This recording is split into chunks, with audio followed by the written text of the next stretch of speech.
shadows in my room. I can't take back the love that I gave you. I still the boy where I love and I hate you and I can't. Haleluya. Shalom. Perkenalkan, nama saya Swandi Mandopa, Prodi Teologi STT Rumah Murid Kristus. Dalam kesempatan ini, kelompok kami akan menjelaskan tentang eksistensi iblis dalam mata kuliah Satanologi atau Doktrin 4. Kata iblis sudah tidak asing lagi dalam kehidupan kita, terlebih dalam agama Kristen, karena di mana kata iblis ini sangat banyak kita temukan dalam Alkitab, baik menggunakan kata istilah-istilah si jahat, si pembunuh, bahkan si pendusta. Jika dalam kitab Wahyu disebut sebagai naga, ular besar, atau penyesat seluruh dunia.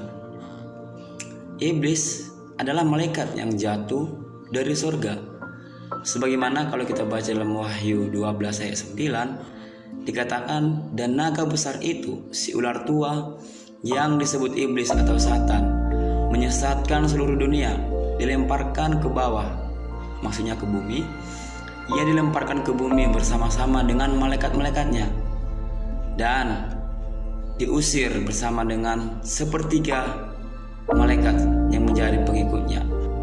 Nah, ternyata beberapa dari iblis ini sudah terpenjara dalam belenggu api Allah di dalam dunia kekelaman sampai pada penghakiman pada hari besar atas dosa mereka. Itu dapat kita baca dalam Yudas 1 ayat 6. Tetapi masih tetap ada juga yang berkeliaran ke sana kemari, sehingga Alkitab mencatat mereka disebut sebagai pemerintah, penguasa-penguasa, bahkan penghulu-penghulu dunia yang gelap, roh-roh jahat di udara. Jika dalam kita baca dalam Efesus 6 ayat 12 dan juga Kolose 2 ayat 15, para iblis tetap mengikuti Satan atau setan sebagai pemimpin mereka dan berperang melawan malaikat kudus guna untuk menggagalkan rencana Allah dan menghalangi umat Allah.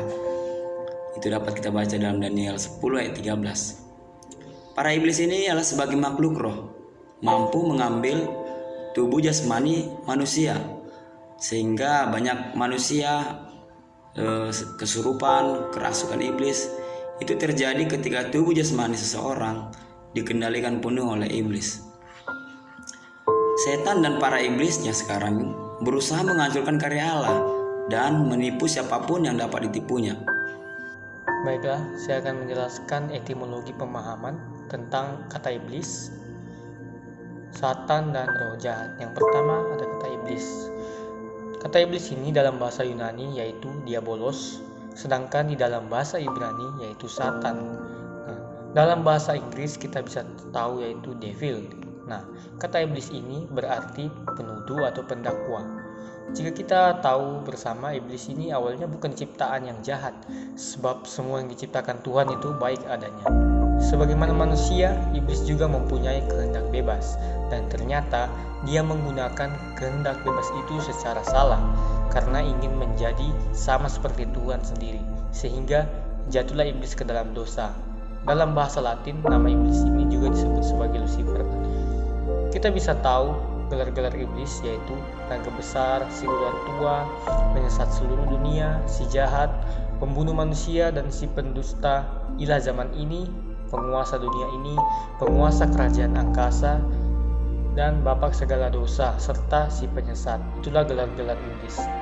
Seperti yang saya jelaskan tadi, iblis juga ini disebut sebagai Lucifer.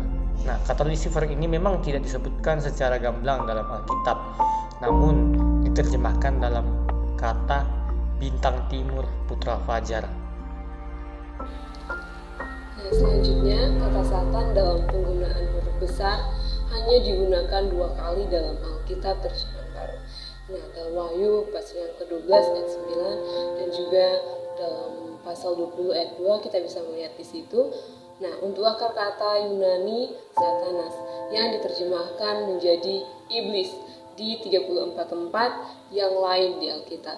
Nah, oleh karena itu sinonim Satan yang terdekat di dalam bahasa Indonesia adalah iblis. Satan digambarkan sebagai ular dan juga naga atau ular naga, dan banyak lagi gambaran-gambaran dalam Alkitab. Nah, salah satunya dalam kisah Kejadian, Satan diidentifikasikan sebagai ular yang membujuk Hawa untuk memakan buah pengetahuan yang baik dan yang benar. Nah, dalam Wahyu pasal yang ke-20 ayat 2, di situ menyebut bahwa si ular tua itu yaitu iblis dan Satan. Nah, kita masuk pada bagian yang berikut, yaitu Lucifer dan Beelzebul. Dua nama lain yang disebut dalam Alkitab yang seringkali dikaitkan dengan Satan. Nama Lucifer di dalam teologi Kristen diidentifikasikan dengan putra fajar dalam Yesaya 14 ayat yang ke-12 yang dikaitkan dengan pemfitnah dalam bagian lain di Perjanjian Lama. Beelzebul adalah nama dewa orang Filistin, lebih tepatnya sejenis Baal dari kata Baal Sebub yang artinya dewa lalat, dan juga digunakan di Perjanjian Baru sebagai sinonim untuk Satan. Nah, kita masuk dalam kata roh jahat. Roh jahat ini berasal dari kata Yunani, yaitu pneuma akatarton. Pneumina akatarton berasal dari adjektiva, yaitu akatartos, yang berasal dari penggabungan partikel negatif a minus a, artinya tidak. Dan kata ros yaitu bersih, murni, halal. Maka kata akatarton artinya tidak bersih, tidak murni, dan tidak halal, atau dapat dikatakan juga najis. Nah, apa itu roh jahat? Roh jahat merupakan dorongan batin untuk menjauh dari rencana Tuhan dan dari iman, harapan, dan kasih. Orang yang berada dalam pengaruh roh jahat akan mengalami desolasi. Desolasi merupakan situasi berat, kesepian, gelap, kehilangan, harapan, kasih, dan iman. Nah, kita masuk dalam realitas iblis. Iblis adalah musuh kekal bagi Tuhan dan kita orang percaya. Iblis diyakini telah melawan Tuhan dan selalu berusaha untuk menggagalkan rencana-rencana yang baik, menimbulkan penderitaan bagi manusia dan menggoda orang percaya agar memberontak kepada Allah dan pada akhirnya jatuh ke dalam jurang dosa. Iblis bukanlah makhluk biasa seperti halnya manusia yang bisa dilihat secara kasat mata, sekalipun manusia sering menggambarkannya dengan tubuh dan wajah manusia atau binatang yang paling buruk. Iblis adalah makhluk roh seperti halnya Tuhan atau malaikat. Yang menjadi kesimpulannya ialah iblis juga disebut sebagai bapa segala dusta yang disebutkan langsung oleh Yesus. Jika manusia berdosa atau berdusta, ada kemungkinan karena dipengaruhi oleh iblis. Tetapi jika iblis yang berbuat jahat, berdosa, berdusta atau menipu manusia, maka hal itu berasal dari dirinya sendiri, bukan dipengaruhi dari luar dirinya, sebab ia adalah bapa segala dusta dan tidak ada kebenaran pada dirinya. Sedangkan istilah ular tua mengingatkan kita akan bentuk yang diambilnya ketika ia melancarkan aksinya yang pertama dalam menggoda manusia untuk jatuh ke dalam dosa.